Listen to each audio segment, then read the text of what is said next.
Hey everybody, my name is SPAZ and I'm a CD junkie. On this episode of CD Junkie, I'm going to be talking about a band that not many people have heard, but I highly, highly recommend. The band's name is New Musik. They're normally classified as synthpop, but this band is literally the midpoint between power pop and synthpop, because the songs are just so amazingly catchy, and there's synthesizers battling with guitars, mostly 12-string acoustic, which just no band has ever sounded like them. But let me tell you first how I got into them, and then I'll go over their catalog. Very small catalog, but very important catalog. Back in the day, just like today, I was always searching for new music, always something to tickle my fancy, so to speak. And, something that I would connect with, something that was melodic, something that was different, something that was unique. I came across, there was this period in 1980 that Epic was putting out these 10-inch releases. They put out the Continentals, I think they may have put out a Rick Nelson, but the one that I bought first was by New Musik. And essentially this 4-track EP, they called it Straight Lines when it came out. It basically consisted of their first 2 British singles, the A and B sides. And I remember being hooked because it was guitar oriented, but there was a lot of keyboards in it. Now, back during that period, guitar was maybe just a tad bit over keyboards, but both instruments were very important to the band's sound, and they were melodic. And the singer-songwriter producer Tony Mansfield, he had just had this great voice, very poppy. But for some reason, they didn't catch on here in the States. They did catch on minor in the UK. It wasn't until 1981 that I picked up an album called Sanctuary. And unbeknownst to me, New Musik had released 2 albums in the UK. Now, Sanctuary was basically a compilation of the best of the first 2 albums, which I'm going to go into in just a moment here. And that's the only thing that got released in the US, was an LP called Sanctuary. I highly recommend it. It's only available in vinyl, has never been issued on CD. But while those of us here in the US were enjoying that 4-track 10-inch EP, the UK got an album called From A to B in 1980. Now, this is the CD version, so they've added these little single sleeves to the cover. But this came out in 1980, and like I said, very much the midway point between power pop and synth pop. I'm not talking about experimental synth pop. I'm just talking about wonderful, glorious melodic synth pop and then melodic power pop. Bring them together. It's pretty much equal amount of guitars and keyboards, and it's just amazing.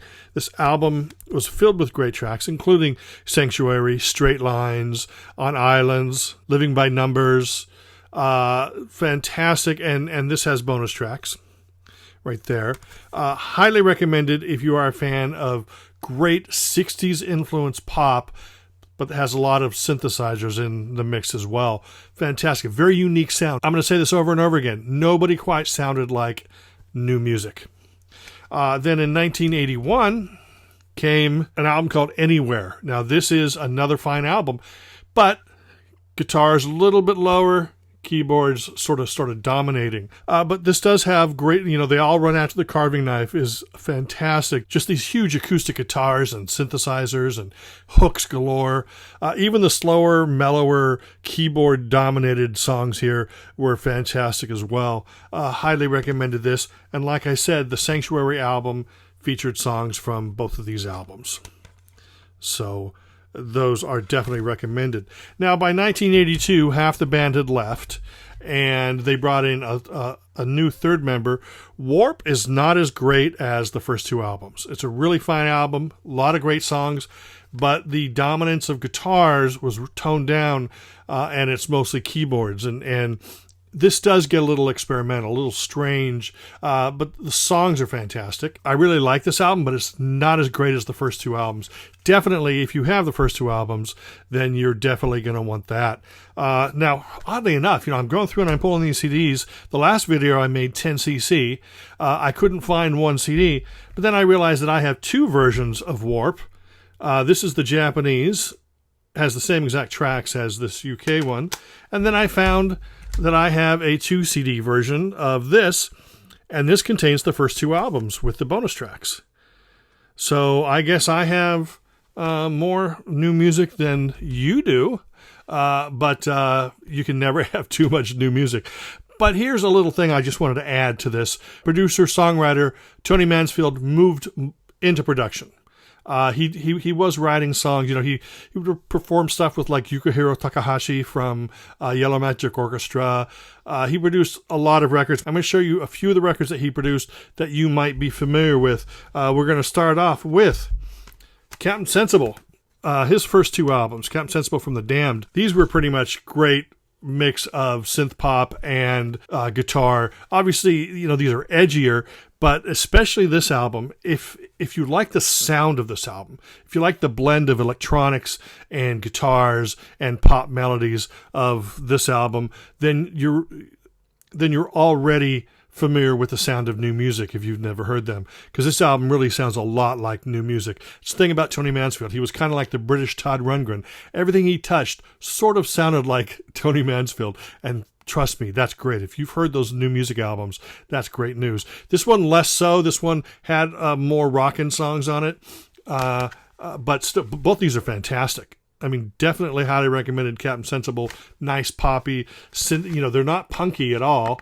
If you've heard Watt, if you've heard Glad It's All Over, Happy Talk, then you'd really like these. Another album that you might be familiar with that Tony Mansfield produced was the first Aha album, the album with Take On Me. Now, I believe the tracks may have been remixed after he produced them, so they don't sound quite as new music-y as Captain Sensible did. But if you have this is a Tony Mansfield production.